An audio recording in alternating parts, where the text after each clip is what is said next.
Hi, everyone. I just wanted to read out loud my latest blog entry, The Spirit of We the People, for those of you who want to read this thing but might get tired trying to read 3,000 words on the page. And I get it. We got to have varieties of formats now, and I got to be better about making those. So, anyway, The Spirit of We the People.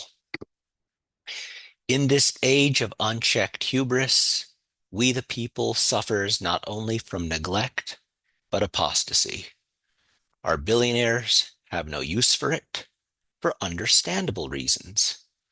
If you are worth 186, 220, or 700 billion USD, as Larry Ellison, Mark Zuckerberg, and Elon Musk are, you do not need the social contract. It simply does not make sense when everything can be bought or dominated. The security it provides cannot be comprehended by someone whose whims are catered to every moment.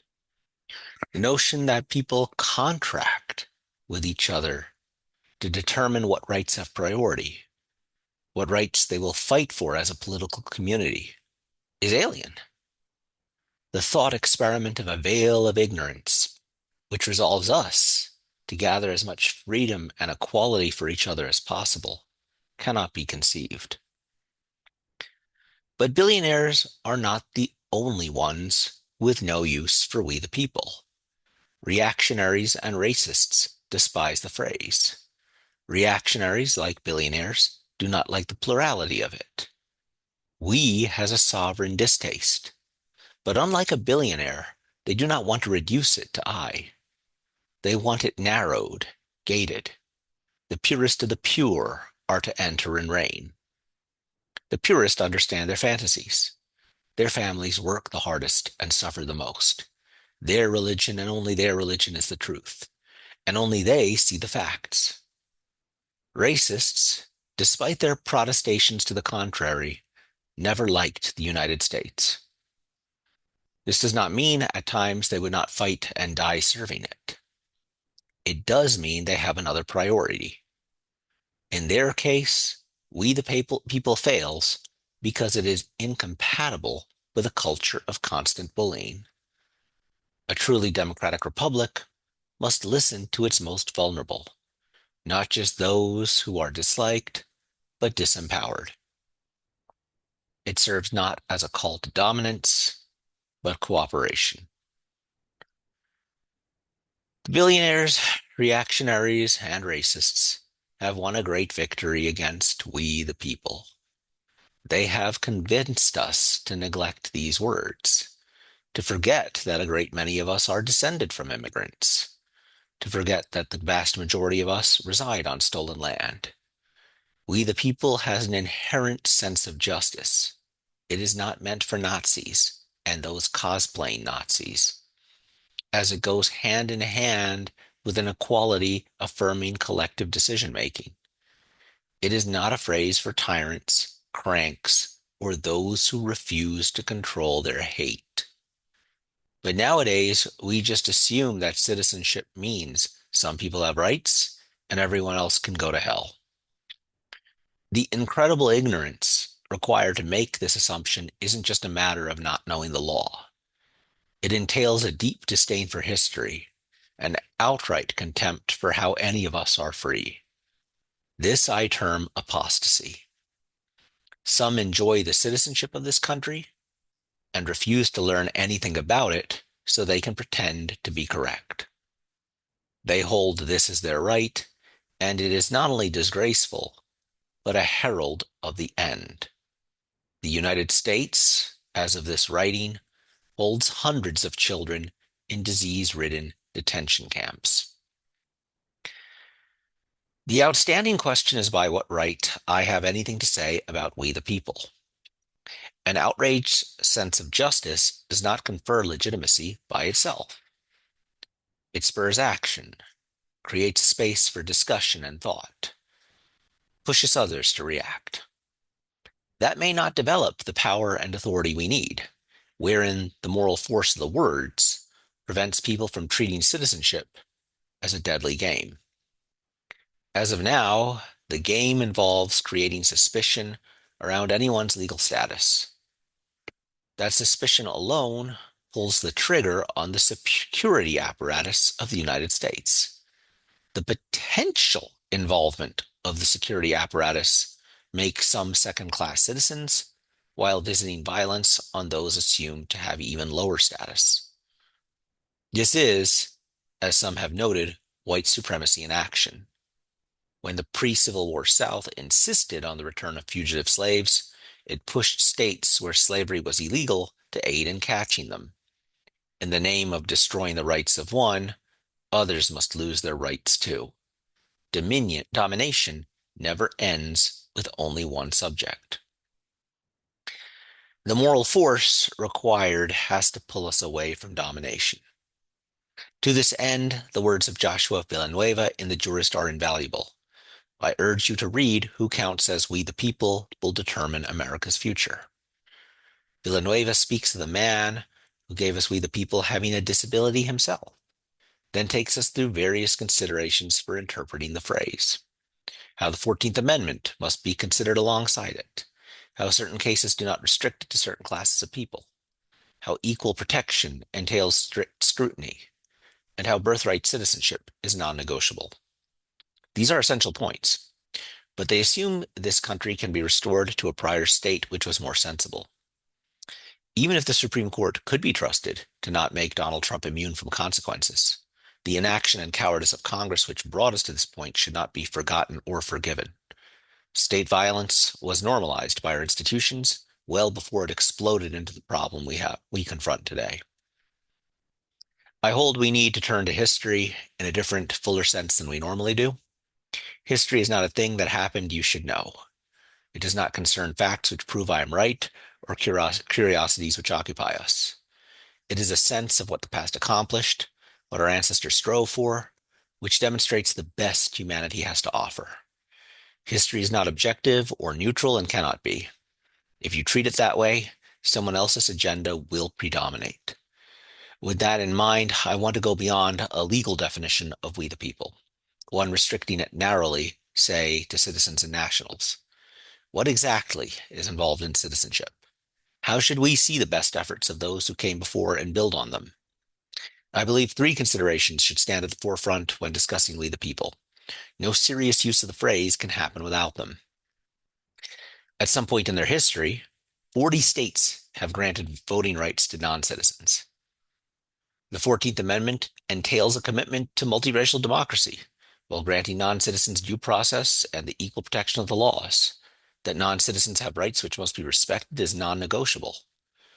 The right to petition shows a robust tradition existed of non-citizens being able to appeal to their representatives directly.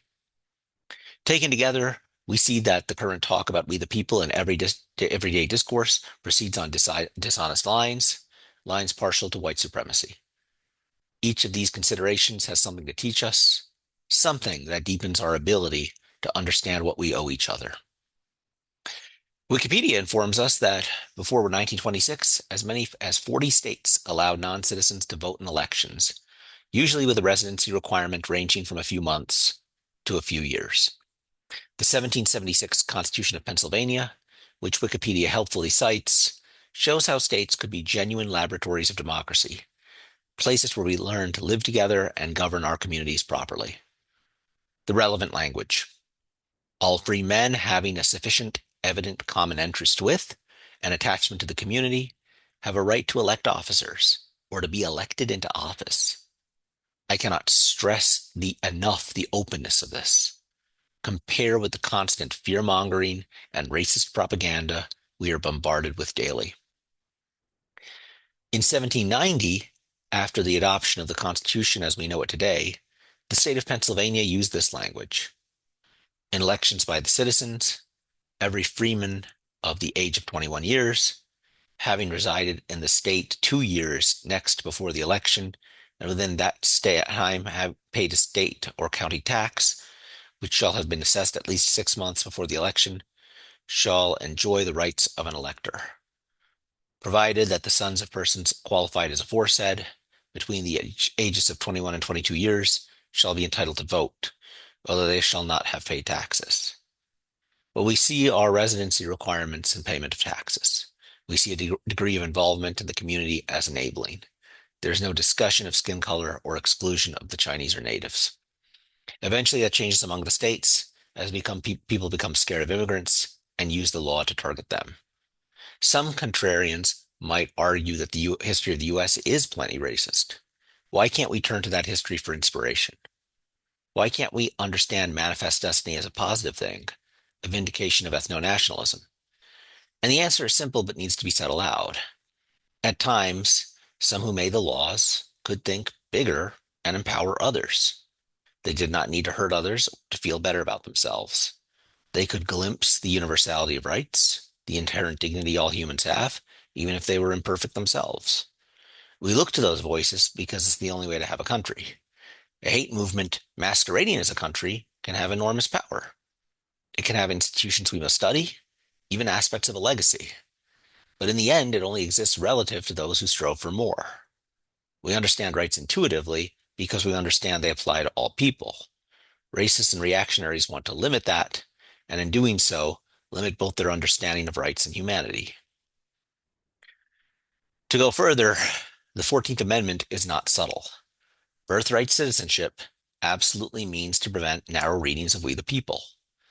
I like to think of the Reconstruction Amendments as a political revolution, a statement that the Constitution of 1787 had collapsed of its own weight. Half the country warred with the other half. Most of American history to that point was nothing but fighting over slavery.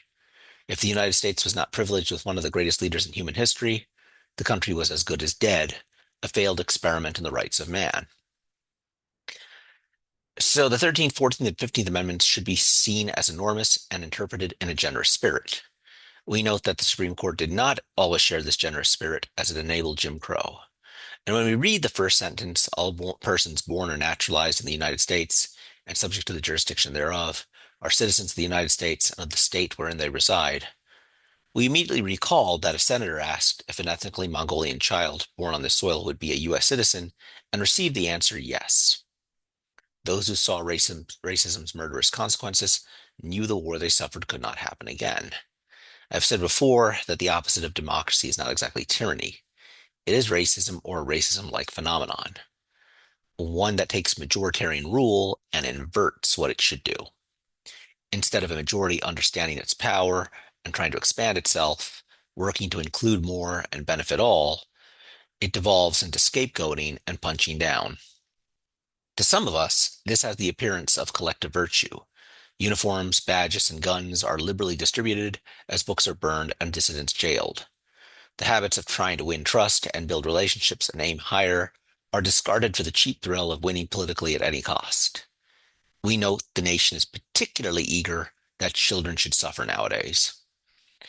One of the most stunning things about our current era is the combination of ignorance and hate driving most of our fellow citizens.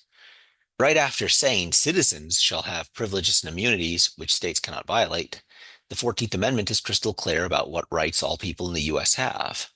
Nor shall any state deprive any person of life, liberty, or property without due process of law, nor deny to any person within its jurisdiction the equal protection of the laws.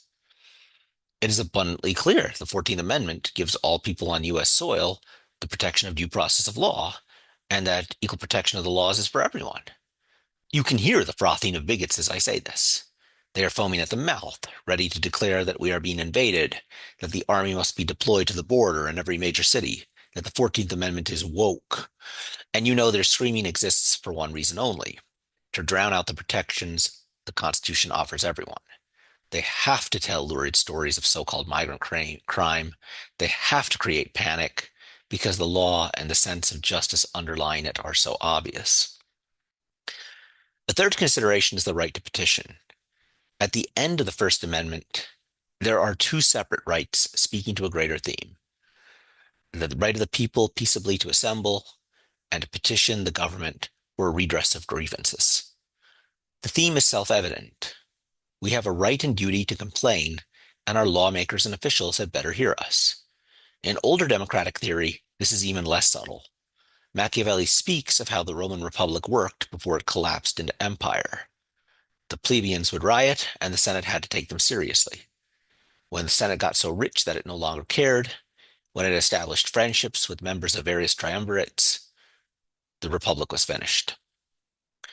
The right to petition is a right to get an official on the record about your cause.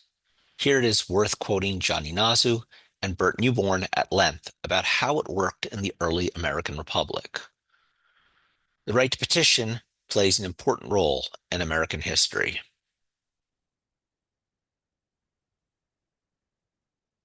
The Declaration of Independence justified the American Revolution by noting that King George III had repeatedly ignored petitions for redress of the colonists' grievances. Legislatures in the Revolutionary period and long into the 19th century deemed themselves duty-bound to consider and respond to petitions, which could be filed not only by eligible voters, but also by women, slaves, and aliens. John Quincy Adams, after being defeated for a second term as president, was elected to the House, where he provoked a near riot on the House floor by presenting petitions from slaves seeking their freedom. The House leadership responded by imposing a gag rule limiting petitions, which was repudiated as unconstitutional by the House in 1844. The right to petition was no less than a reason for the American Revolution. The king ignoring petitions from the colonists started a war. And in the 19th century, legislators deemed themselves duty-bound to consider and respond to petitions. Note who could get a yes-no answer from an official on the record: women, slaves, and aliens. So what happened to this right? The Supreme Court rendered it obsolete, as if it never existed. For further consideration, someone mentioned that our elite class could not stand hearing from us directly on Twitter, thus precipitating much of the current crisis. Faced with poor people who knew what they were talking about, they decided to pump money into surveillance tech, reactionary demagogues, and an expansion of policing. It would seem a robust right to petition is critically necessary for navigating a time when our leaders can be bought. Please never forget to remind anyone and everyone about the gifts some on the Supreme Court get. In any case, the right to petition strongly implies that people living in this country have substantial rights. One's legal status isn't a matter for angry citizens or corrupt politicians to play with. And that brings me to a final point to summarize what we should bring to We the People. We the People does not exist comfortably with the current conceptualization of the border. This does not mean the United States has no borders, but it means that how we use the border nowadays, indeed, how we have historically used the border for imperial and colonial excess, is a stain on the body politic. Billionaires, reactionaries, and racists only believe in boundaries inasmuch as they benefit from them. They want walls to keep people out and imprison others. They do not want community, but dominion. And this pathetic vision of living has become a vision of the good life for a number of us. Those in conservative news bubbles have their border. They have their podcasts, their social media, their YouTubers, and of course, Fox. Their gated content, which only allows a selection of facts and a fraction of voices. I get it. If you have nothing, this feels good. Maybe the guy chasing likes on Facebook by posting grisly execution videos will be your friend. Maybe those on Fox's The Five care what you think. In a way, this is the preserve of the richest of the rich, who get to hear what they want all the time. This is the border, the ability to put a wall around yourself, to be a God who need never listen to the world they created. Against that is the reality of We the People, the glorious chaos of cities, the workers who make food possible and hospitals run, the children who are our only future.